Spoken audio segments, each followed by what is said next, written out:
엄지민 자매 일산으로 이사 갔는데 귀한 아들을 하나님께서 주셨습니다. 그래서 오늘 교회 와서 왜 안 나와?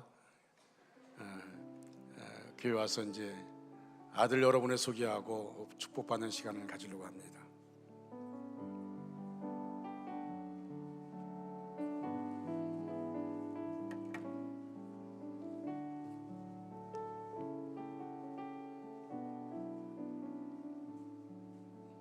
보입니까?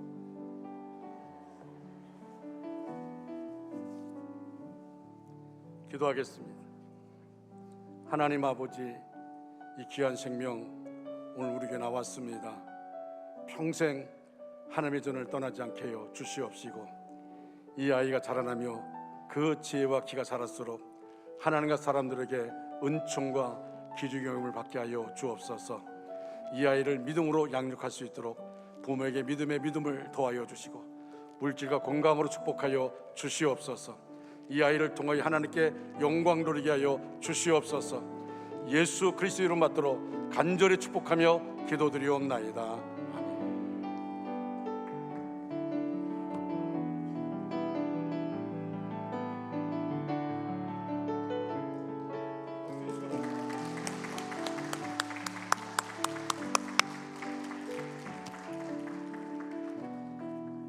기도원데 아이가 저 위에 화면을 쳐다보고 있어요.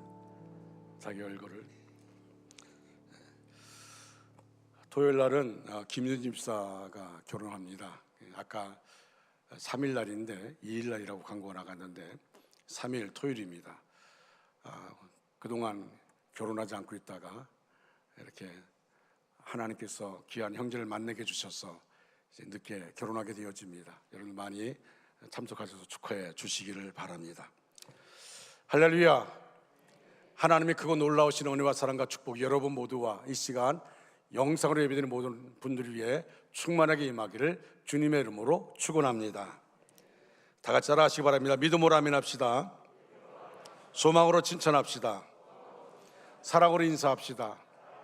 우리 옆에 분들을 축복해 주시기 바랍니다. 주님이 당신을 사랑하십니다. 힘내시기 바랍니다. 축복송 부르겠습니다.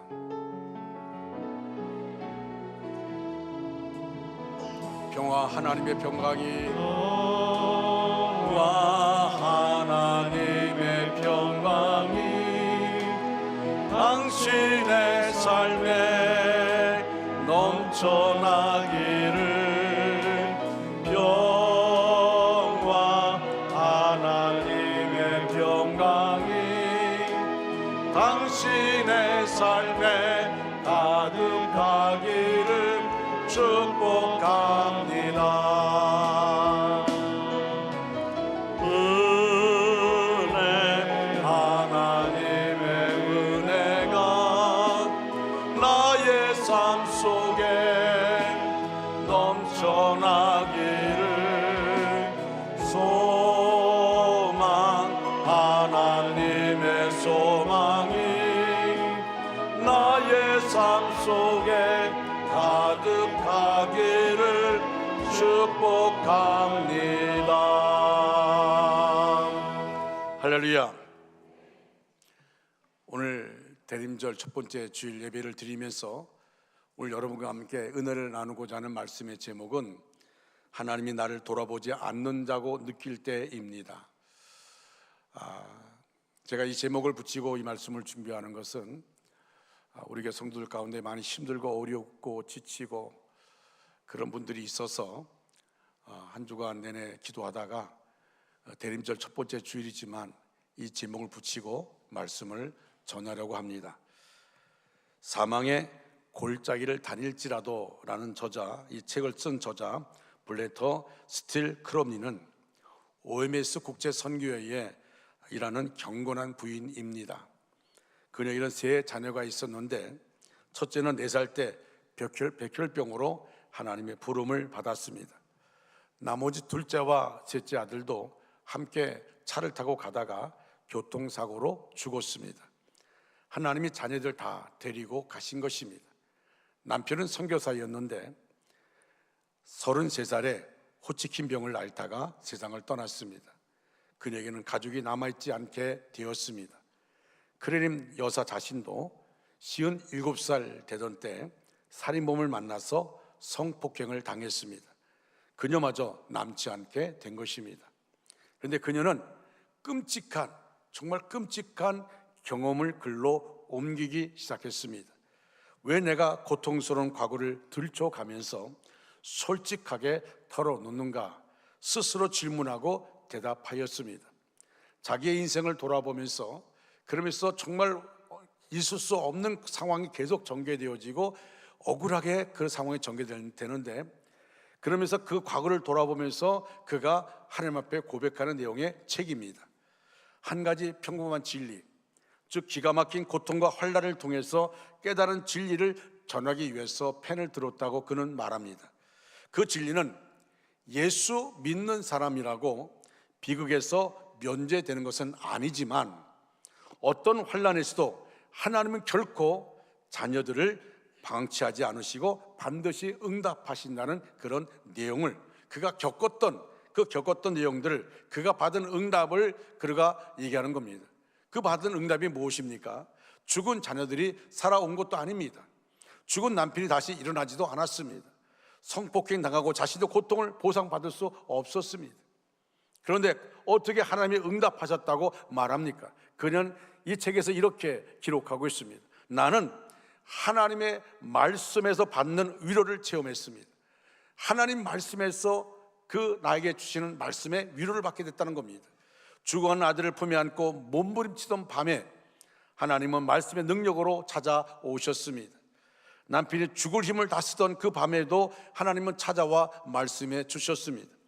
비통함을 치유해 주시는 것을 볼 수 있었습니다. 환난을 당하고 나니 말씀 하나하나가 거짓이 아니고 진리였습니다. 흑암을 비추는 빛이었습니다. 마른 입술을 적시는 생수였습니다. 연약한 자에게 들려주시는 지팡이였습니다.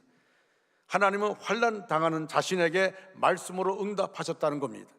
남편과 자녀를 데려가시고 돌려주시지 않았지만 말씀을 통해 놀라운 은혜를 주셨다는 것입니다.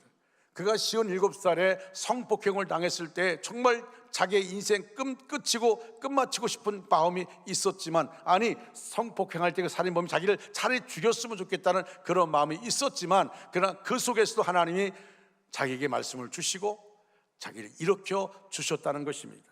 그리고 그녀는 하나님의 응답하심을 찬양하고 있습니다. 사는 것이 힘들게 느껴질 때가 있습니다. 모든 것이 다 힘에 부치고 정말 어렵게 느껴질 때가 있습니다. 그래서 쉬고 싶지만 그럴 수가 없습니다. 아니 어떤 분이 고백한 것처럼 정말 나에게 내일이 없으면 좋겠다고 하는 그 심각한 고민, 아무리 발버둥쳐도 자기 힘으로 어찌할 수 없는 그 상황들, 세상에 되어진 일들은 더욱더 세상 경제가 너무 심각하게 진행되고 이자는 점점 높아지고 모든 상황이 좋지 않은 그 환경 가운데서 나에게 내일을 맞이한다는 것이 너무 힘들고 어렵게 느껴지는 그때, 정말 자신의 그 상황을 세상에 그 누가 해결할 수 없는 그 상황, 그리고 그 자기가 갖고 있는 그 겪는 고통들, 그 아픔들, 그 억울함들, 아무도 대신할 수 없는, 아니 아무도 대신해 주지 않는 그런 일들, 그 상황 가운데 놓여있는 자신의 모습, 도대체 사는 게 무엇인지, 정말 이렇게 하지 않으면 살아갈 수가 없는 것인지, 너무너무 힘들고 너무너무 어렵고 너무너무 지칠 때가 있습니다. 그래서 정말 이제는 다 그만두고 훌쩍 떠나고 싶은 마음, 다 그만두고 그냥 아무것도 모르는 그곳에 파묻혀지고 싶은 마음. 목사인 저도 어려움 당하는 성도들의 상황을 보면요, 막 여러 가지 생각들이 들어옵니다. 참 우스운 얘기 같지만 로또 복권을 살까? 그래서 50억 당첨되면 참 하나님 볼 때 우스운 얘기지만 별 생각을 다 하게 되어지죠. 어떻게 도와줄 수 있을까? 저 아픈 마음들 어떻게 어루만질 수 있을까? 그리고 목사인 저는 그냥 무릎 꿇고 하나님께 울며 기도하는 것밖에 없어요. 하나님, 말로 형용할 수 없는 그 고통과 어려움 가운데 있지만 하나님 일어서게 하여 주시옵소서. 하나님의 사람들 붙여 주시옵소서. 하나님의 사람을 붙여 주시옵소서. 오늘 성경에 나오는 다윗도 그랬습니다. 어느 날 갑자기 혼자가 되어버린 것입니다. 사실 다윗이 처음부터 혼자였던 것은 아닙니다. 그에게는 부모님이 있었습니다. 형제가 일곱 명이나 있었습니다. 또한 그날의 공주인 아름다운 아내 미갈도 있었습니다. 그렇습니다. 그는 아내의 공주였습니다. 그의 아내는 공주였습니다. 따라서 그는 왕의 사위였습니다. 바로 사울이라는 이스라엘 초대 왕이 다윗의 장인이었던 것입니다. 또한 다윗에게는 생명보다 귀한 친구인 요나단도 있었습니다. 함께 정쟁터를 누빈 전우들도 있었습니다. 따르는 부하들도 아주 많았습니다. 그렇습니다. 그의 주변에는 정말 많은 사람이 있었습니다. 아니, 사울왕의 사위라고 해서 많은 사람이 부러워했습니다. 그런데 어느 날 갑자기 혼자가 되고 말았습니다. 그 모든 사람이 다윗의 곁을 떠나버리고 만 것입니다. 아니, 사실은 다윗이 그들 모두로부터 도망을 치고 만 겁니다. 하늘같이 믿고 의지했던 장인어른 사울왕이 사위인 다윗을 죽이려 했기 때문입니다. 오늘 본문은 이렇게 표지가 붙어 있습니다. 다윗이 아비멜렉 앞에서 미친 채 하다가 쫓겨나서 지은 시. 참, 표지가 시편 34편 말씀 보면 그 위에 이렇게 써 있어요. 다윗이 아비멜렉 앞에서 미친 척 하다가 쫓겨나서 지은 시. 여기 아비멜렉은 사무엘상 21장 10절부터 15절에 나오는 아기스 왕과 동일한 인물입니다. 다윗은 거인 골리앗을 물맷돌로 쓰러뜨림으로 이스라엘이 블레셋과의 전쟁에서 승리를 거두는데 아주 혁혁한 공헌을 했습니다. 그리고 다윗이 전쟁터 나갈 때마다 대승리를 거두었습니다.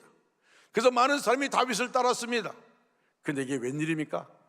백성들이 승리하고 돌아오는 다윗을 향해서 노래를 부르는데 사울이 죽인 자는 천천히요 다윗은 만만이로다. 여러분, 장인이 자기 사위가 그런 소리 들으면 대단하다고 생각해야 됩니까? 자랑스럽게 여겨야 되지 않습니까? 그런데 사울왕은 그게 아닙니다.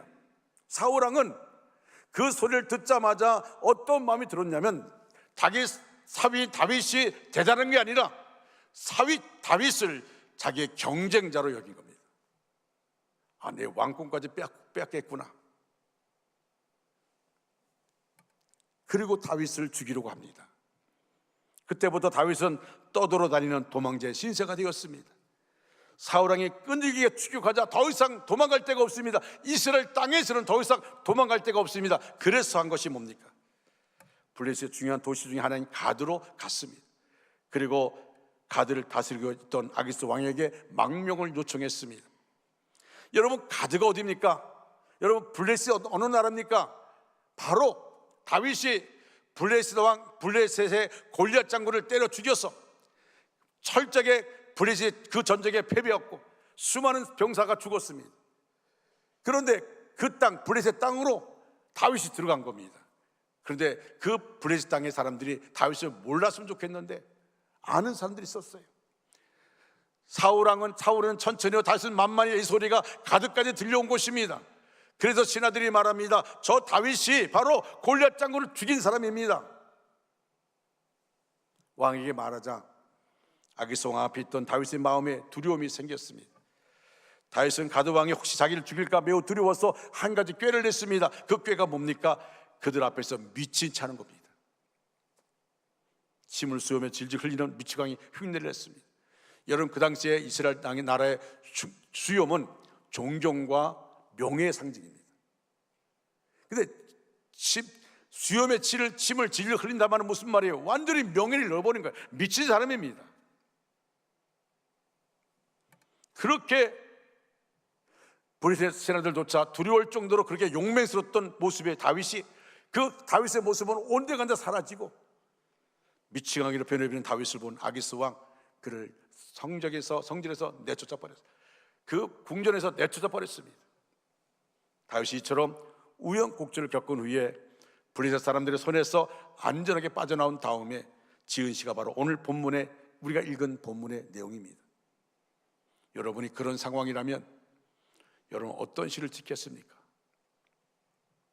너무하다고, 이건 정말 아니라고, 이렇게 살고 싶지 않다고 하시겠습니까?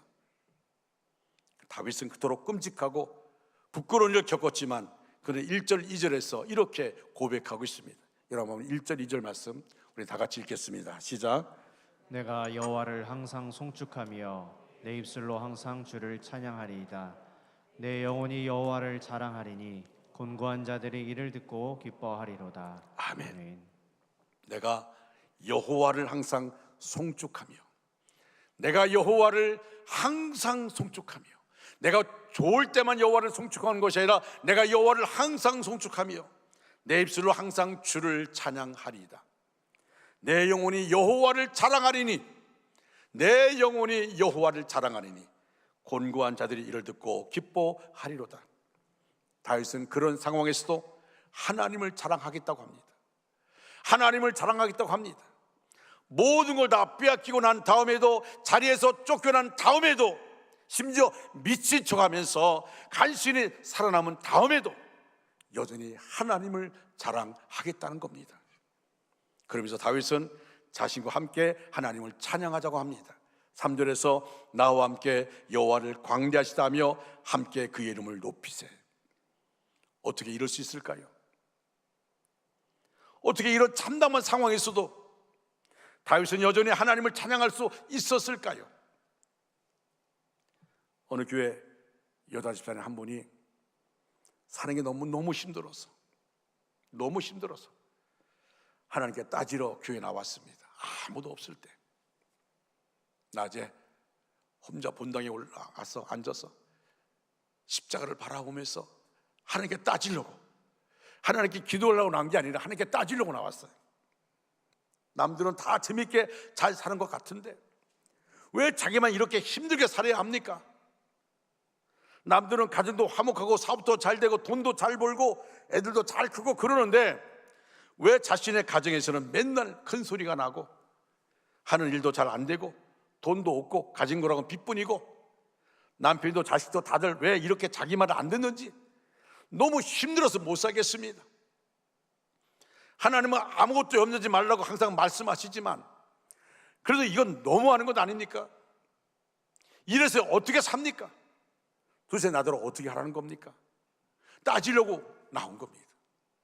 자기 인생을 바라보면서 하나님께 따지러 나왔습니다. 사실 그러면서도 하나님께서 뭐라고 말씀하실지 대충 알고 있었습니다. 신앙생활을 오래 하다 보면 하도 들을 말이 많아서 기도하기 전에 무슨 응답이 올지 충분히 짐작할 수 있기 때문입니다. 보나마나 나보고 참으러 가시겠지, 네가 아니면 누가 하겠느냐 그러시겠지, 다 너니까 참을 수 있지 않냐고 그러시겠지, 참고 견디면 언젠가는 좋은 날이 온다고 하시겠지. 그렇게 받을 응답까지 다 정해놓고 그래도 좀 따져야겠다고 찾아온 겁니다. 그래도 따져야겠다고 찾아온 겁니다. 너무 힘들어서, 너무 답답해서, 너무 속상해서 도저히 견딜 수가 없어서 찾아온 겁니다. 그렇게 예배당에 앉아서 눈을 감고 기도를 시작했는데 하고 싶었던 말은 하나도 나오지 않고 눈물만 펑펑 쏟아지기 시작합니다. 힘들어서, 서러워서, 정말 답답하고 두려워서 언제까지 이렇게 살아야 하는지 너무 막막해서 그래서 펑펑 울기 시작한 겁니다. 그래서 눈을 감고 있다가 눈을 뜨고 십자가를 바라보면서 엉엉 울기 시작했습니다. 그렇게 한참 울고 있는데 마음 저 깊은 곳에서 주님의 음성이 들려오는 겁니다. 왜 그렇게 울고 있니? 아니 하나님 모르십니까? 너무 사는 게 너무 힘들어요. 아니 자살하면 지옥 가는 게 아니라면 저 죽고 싶어요. 지금 당장 죽고 싶어요. 정말이지 더 이상 살 수 없을 것 같습니다. 이러다가는 정말 쓰러질 것 같아서, 이러다가는 무너질 것 같아서 그래서 두렵기도 합니다. 내가 이러다가 하나님을 떠날 것 같아서 두렵기도 합니다. 그렇게 하소연인지 넋두리인지 그렇게 말하고 있는데, 십자가를 바라보고서 기도하는 마음으로 말하고 있는데 주님이 다시 묻습니다. 너는 왜 너 혼자 다 하려고 그러니? 아니, 하나님 내가 맡겼다고 하지 않습니까? 내가 기도 가운데 맡겼다고 하지 않습니까? 그런데 너 자신을 바라봐. 너 나한테 맡긴 게 뭐가 있어? 너 기도 가운데 맡겼다고 말하는데 네 생활 가운데 나에게 맡긴 게 뭐가 있어? 여전히 너는 네 생각 가지고 하지 않았냐?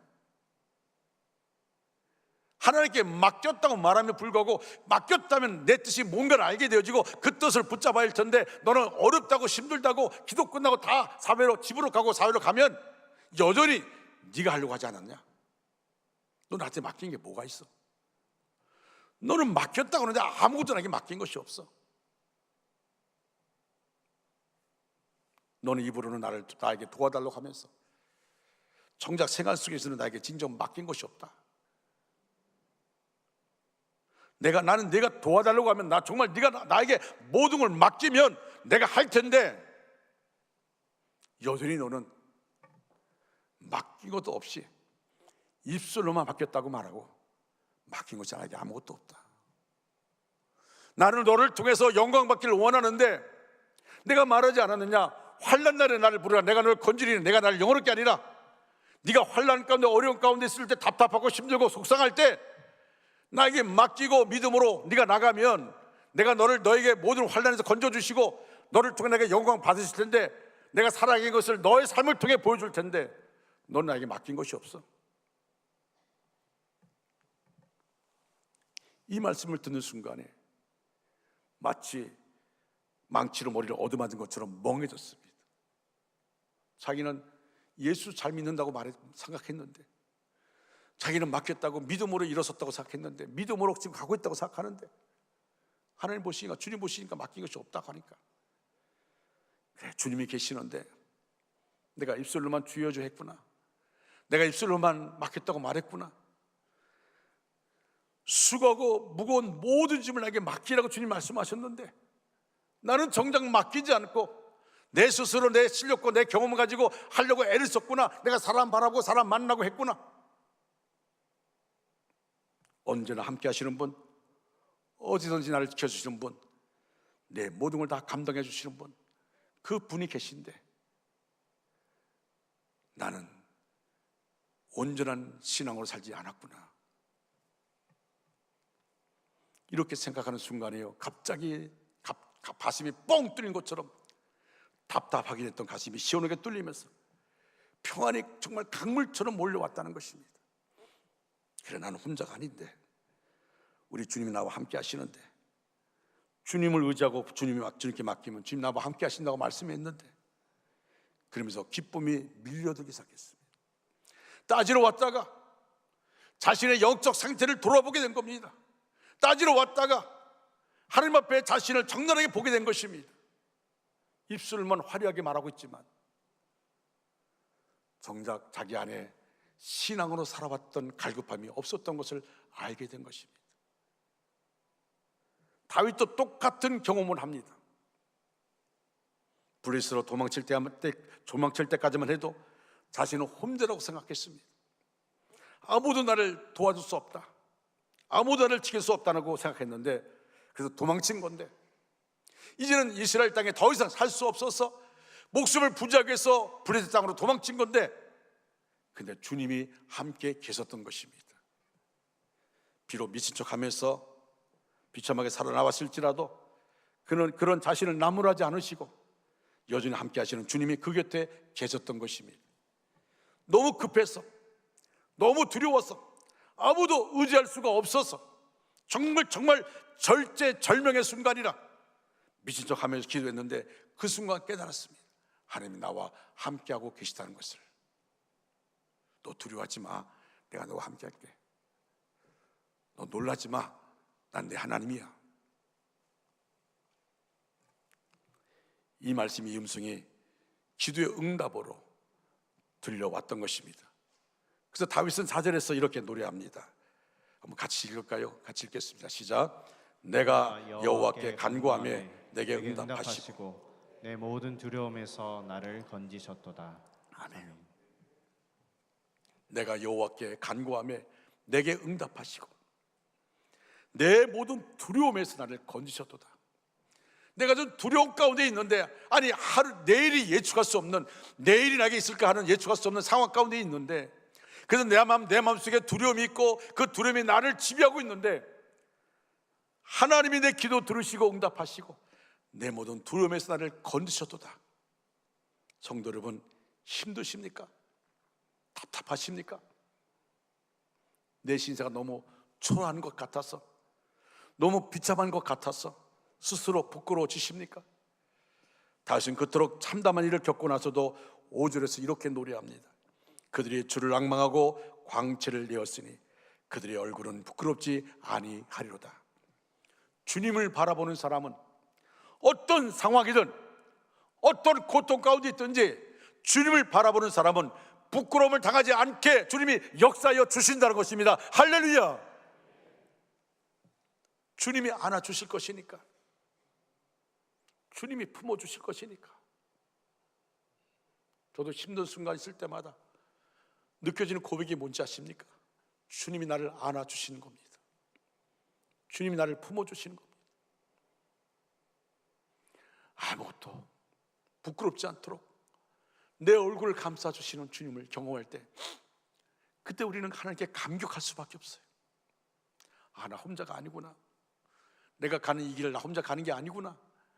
하나님 나를 주목하여 보시고 주님 나를 붙잡아 주시는구나. 주님이 나를 안아주시는 것이구나. 주님이 내 얼굴을 쏟아주며 주면서 내가 너와 함께한다.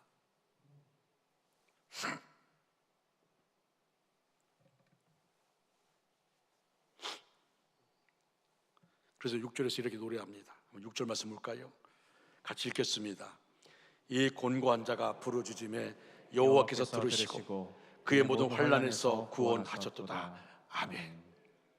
이 곤고한 자가, 이 비참한 자가, 이 피곤하고 지친 자가, 아무도 남지 않은 이 외로운 자가, 이 곤고한 자가 부르짖음에 여호와께서 들으시고 그의 모든 환난에서 구원하셨도다.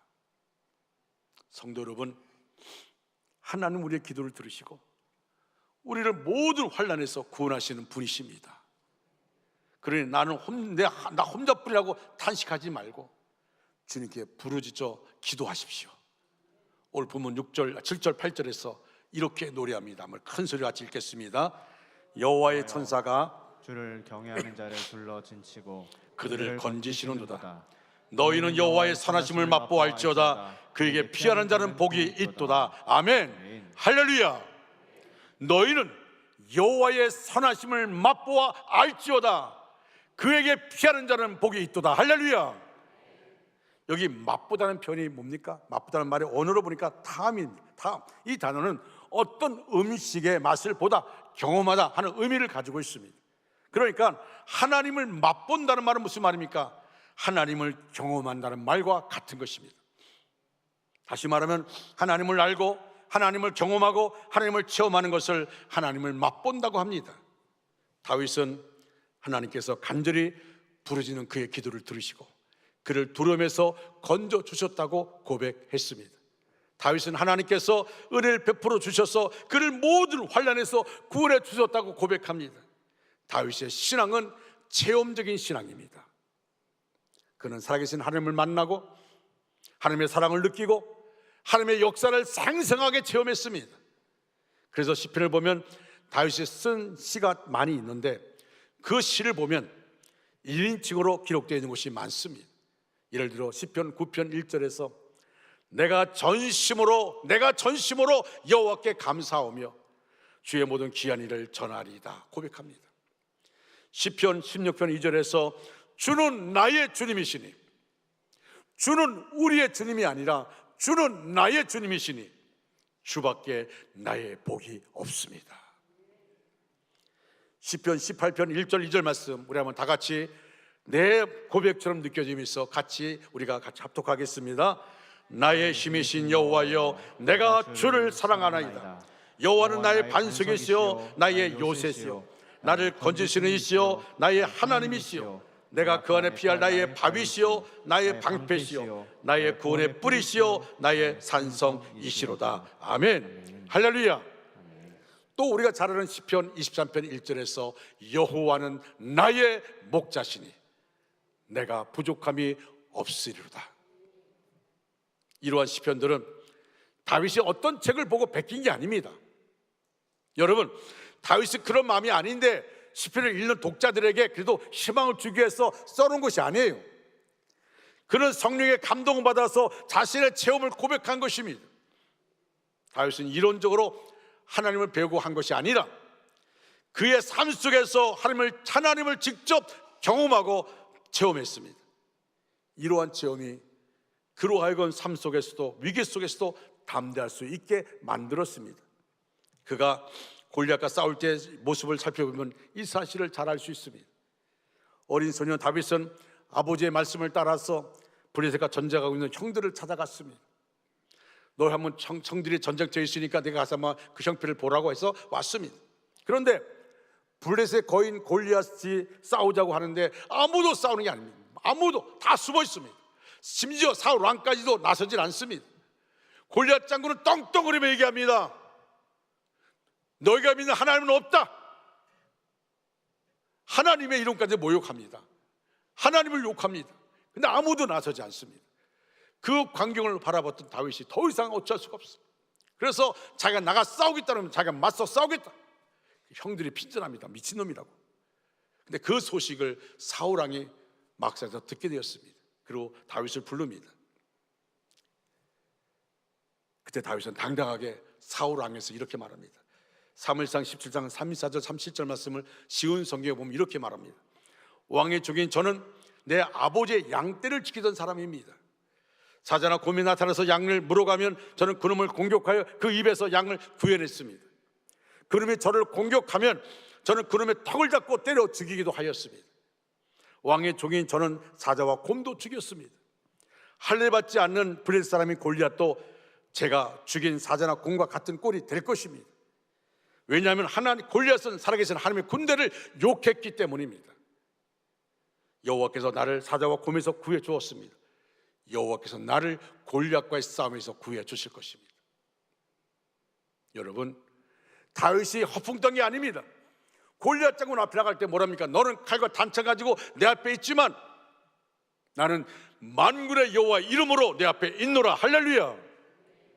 여러분, 우리는 세상을 살아갈 때마다 중요한 게 뭔지 아십니까? 우리는 만군의 여호와 하나님의 이름을 가지고 나가는 것을 믿으시면 아멘 하시기 바랍니다. 우리는 보통 사람들이 아닙니다. 내 안에 예수 이름의 권세가 있습니다.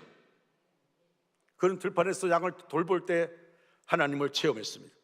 하나님께서 그를 사자의 발톱과 곰의 발톱에서 구해주시는 은혜를 이미 체험했습니다. 그리고 지금까지 돌봐주신 하나님께서 거인 골리앗의 손으로부터 자기를 지켜주실 것이라는 것을 의심치 않았습니다.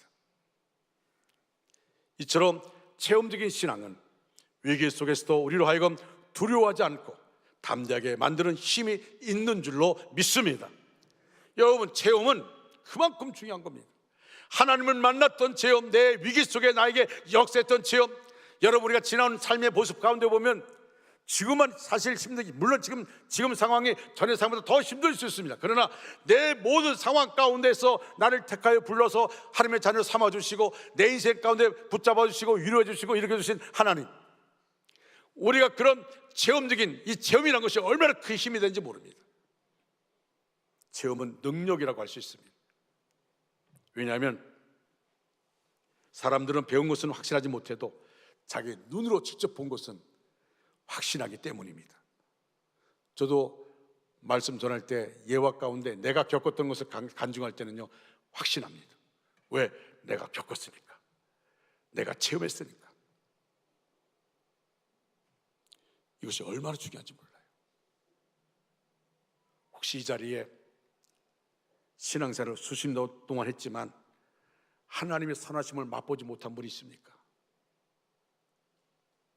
지금까지 예수를 믿었지만 하나님을 맛보지 못한, 너희는 여호와를 맛보아할지어다, 여호와의 선하심을 맛보아할지어다, 그게 피하는 자 복이 있다 말씀하는데,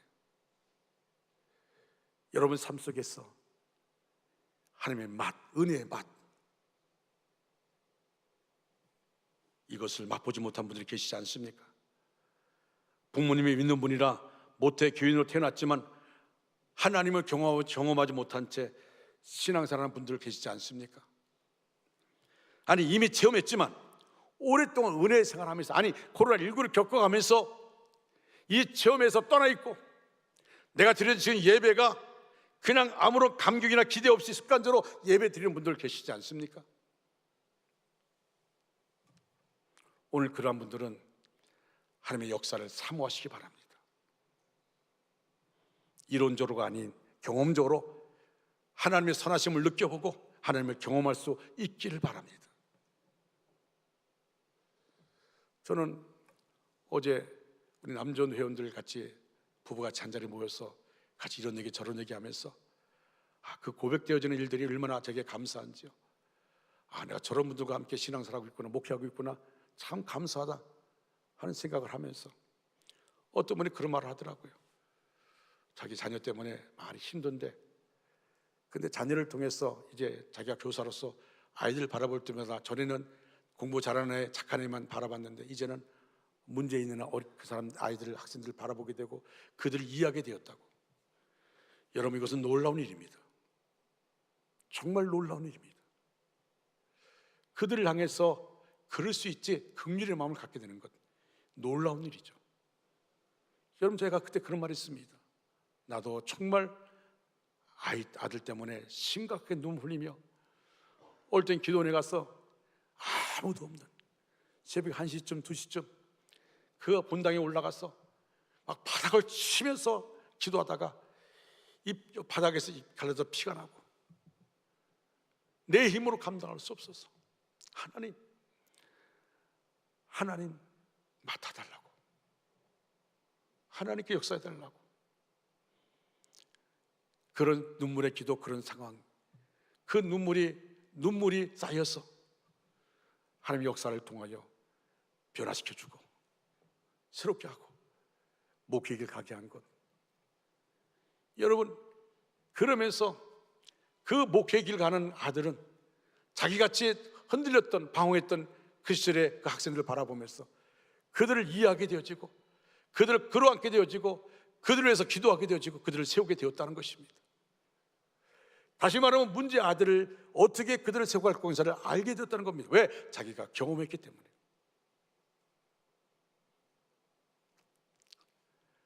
하나님은요, 우리의 인생 가운데 어떤 상황 가운데 있다고 그 상황을 통해 우리를 가르칩니다. 우리를 세워가는 겁니다. 하나님의 방법대로 세워가는 겁니다. 그럴 때요, 어떤 어려움이 다가와도 두려워하잖아요. 제가 그렇게 얘기하죠. 저는 목회를 돌아오면서 내가 느꼈던 결론이 뭐라 했습니까? 절대 기대를 포기하지 말자. 기대하는 것을 포기하지 말자. 기대하고 기도하고 기다리자. 왜냐하면 하나님이 역사하시니까. 하나님이 역사하시니까. 사랑하는 여러분, 이제 말씀을 마무리합니다. 사는 게 힘드십니까?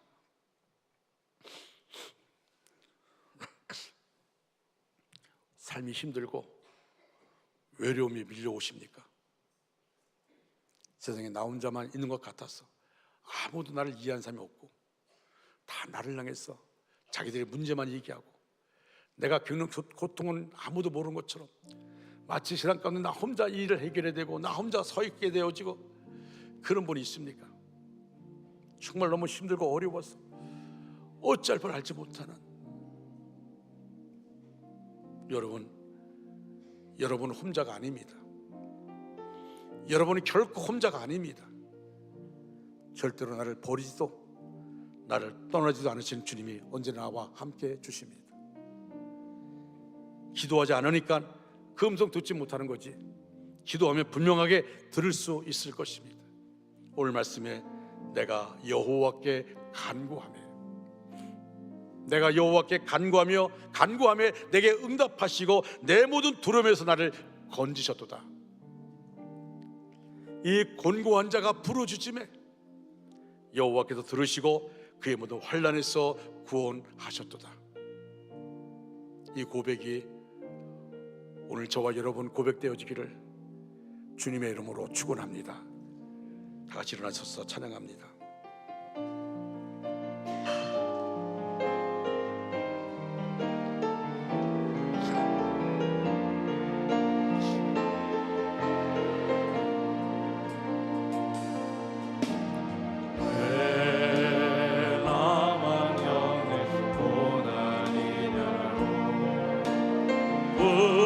불평하지 마세요. 고난의 ter변에 있는 주님이 주실 축복 미리 보면서 감사하세요. 너무 견디기 힘든 지금 이 순간에도 주님이 일하고 계시잖아요. 남들은 지쳐 앉아 있을지라도 당신만은 일어서세요. 힘을 내세요. 힘을 내세요. 힘을 내세요. 힘을 내. 주님이 손잡고 계시잖아요. 손잡고 계시잖아요. 주님이 나와 함께함을 믿는다면 아멘. 주여 믿습니다. 믿는다면 어떤 역경도 이길 수 있잖아요. 왜 이런 슬픔 찾아왔는지 원망하지 마세요. 당신의 예른 것보다 주님께 받은 은혜 더욱 많음에 감사하세요. 너무 견디기 힘든 지금 이 순간에도 주님이 일하고 계시잖아요. 일하고 계시잖아요. 남들은 지쳐 앉아 있을 당신만은 일어서세요. 아버지 잡아 주시옵소서. 힘을 내세요. 힘을 내세요. 힘을 내세요.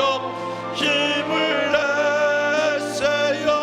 주님이 손잡고 계시잖아요. 주님이 나와 함께함을 믿는다면 주여 믿습니다. 아버지 믿습니다. 믿는다면 어떤 고난도 견딜 수 있자. 우리 두 손 들고 힘을 내세요. 힘을 내세요.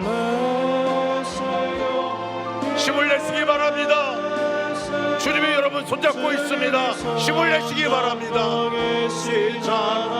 주님이 나와 함께함을 믿는다면